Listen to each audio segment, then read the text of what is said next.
ഒരു പഴയ സിനിമയിലെ ഒരു നായികയാണല്ലോ വരുന്നത്. വിന്റേജ് ഒരു നായിക. അതെ. ഹലോ. ഈ ഹെയർ ബാൻഡ് എവിടുന്ന് കിട്ടി? കറക്റ്റ് ഇതിന്റെ നേരെ ഓപ്പോസിറ്റ് ഹെയർ ബാൻഡ് അത് അമ്മ തയ്ക്കാൻ പറഞ്ഞത്. തയ്ക്കാൻ പറഞ്ഞു. ഓ, അമ്മയാണ് അപ്പൊ താരം. അപ്പൊ എസ്തർ ബേബി എന്തോ ഏത് പാട്ടായിരുന്നു പാടാൻ പോന്നെ? ഊഞ്ഞാല ഊഞ്ഞാല. പോരട്ടെ, ഡീറ്റെയിൽസ് പോരട്ടെ. Cinema Veendum Prabhatham, year 1973, music Dakshinamoorthy sir, lyrics P Bhaskaran മാഷ്, പാടിയത് അമ്പിളി ആന്റി. ദാസേട്ടന് പാടിയിട്ടുണ്ട്. ഞാൻ ഫീമെയിൽ വെർഷനെ പഠിച്ചിട്ട്. അമ്പിളി ചേച്ചി പാടിയതാണ്. അമ്പിളി ചേച്ചി ഒരു സൂപ്പർ പാട്ടുകാരിയാണ്. അമ്പിളി ചേച്ചിയുടെ പാട്ടുകളെല്ലാം വളരെ ബ്യൂട്ടിഫുൾ ആണ്. ഞാൻ ഇത് 1973 എന്നല്ല പറഞ്ഞത്, ഞാൻ ജനിക്കുന്നതിന് മുമ്പുള്ള പാട്ടാണ്. 13 വയസ്സായി. 10ാം ക്ലാസ് ഈ കൊച്ചിന് ആ സമയത്ത് 3 വയസ്സാവണം. ബാക്കി എവിടെ പോയത്? അപ്പോ കുഞ്ഞെ എന്തോ പാടിക്കോളൂ. കേൾക്കാല്ലേ? All the best. Thank you.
Esther കുട്ടി, എന്തോ ഇന്ന് പറഞ്ഞ കാര്യങ്ങളൊക്കെ മനസ്സിലായല്ലോ. കുറച്ച് പോരായ്മകൾ അവിടെ ഇവിടെയൊക്കെ ഉണ്ടായിരുന്നു. അപ്പൊ അതൊക്കെ വെച്ചിട്ട് ഇന്ന് കിട്ടുന്ന മാർക്ക് 96.5 ഔട്ട് ഓഫ് 100.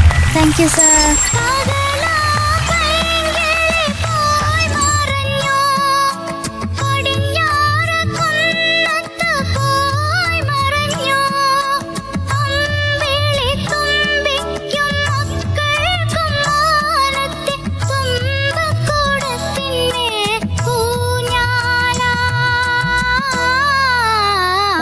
കുട്ട എന്തോ പോയിരുന്ന് നല്ലോണം പ്രാക്ടീസ് ചെയ്യാ. All the very best. Bye. By.